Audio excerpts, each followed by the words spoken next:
One of the things that you've done for us as a researcher and as an artist, and I'm going to ask you to talk about this remarkable work that we're going to kind of scan over here, Calculating Empires, is to remind us that AI, as you say, as I said earlier, not only is it not necessarily artificial or terribly intelligent, but in vital ways it's material, right? And it's embodied. It's a real thing that has impacts and infrastructure that's growing at alarming and extraordinary rates, which you're going to tell us about.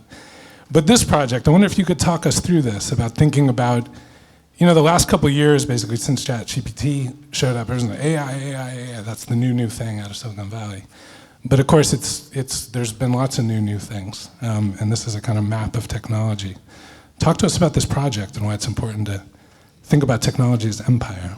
Yeah, I'm happy to do that, Josh, but I want to start by just acknowledging where we are. You know, we are in an extraordinary crisis. In the last week, we've seen hundreds of millions of dollars cut away from researchers across universities in the country. We've seen Mahmoud Khalid arrested by ICE officers for attending a protest. And just today, we saw a Yale scholar suspended from her job for speaking at a Gaza protest. At the same time, AI is being used to scan all of our social media profiles to see if we talk about unacceptable terms. It's being used to scan through federal grants to see if you are working on diversity, equity, inclusion, climate, the female body, structuralism, you name it. There's a long list, we've all seen it. This is an appalling restructuring of power, and it is being done by a very small group of men who are also the richest men on the planet. And this is really what a tech oligarchy looks like when it stages a soft takeover of a major world government. And we are living through this right now. So part of what I'm really interested in doing as somebody who's been researching AI for 15 or so years is seeing this increasing centralization of power and feeling incredibly worried that this was something that nobody was stopping. Every single political party has been pushing this barrow further. So one of the things that really struck me was, how do we give this moment more historical depth? How do we look at how these types of centralizations of power have happened, not just now, not just in the 20th century, but over the last 5 centuries?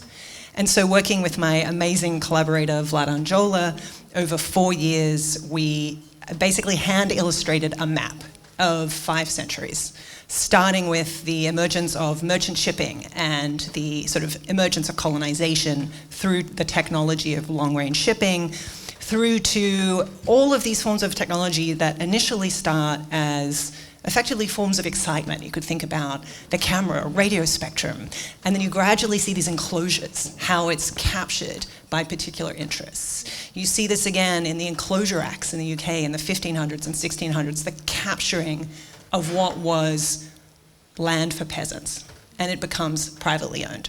This is the echo of time over centuries. And by doing this, my hope is that we can see how this is a period of the consolidation of empire, of technological empire. And this is what we have to fight. Yeah, indeed. Thank you for that clarity and sort of bringing us to this moment, this urgent moment, this moment of emergency and of crisis. And I think one thing I was thinking about as you were talking about the enclosure of the commons is that we often talk about sort of data, and we're going to get into data quite a bit here, and privacy. And of course, there's a key aspect of sort of thinking about, we like to keep our data private. There's a way in which intuitively that makes sense.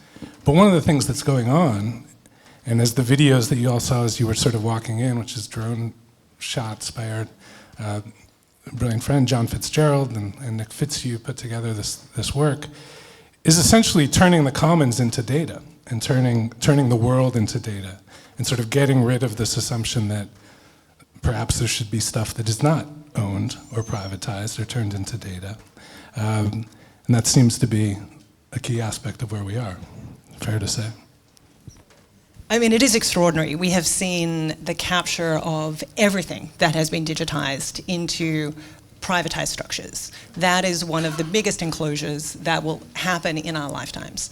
But as we know, it's just the beginning. It's the beginning of a set of further enclosures that we're now seeing, again, acquitted by the handmaidens of capital in now the US administration.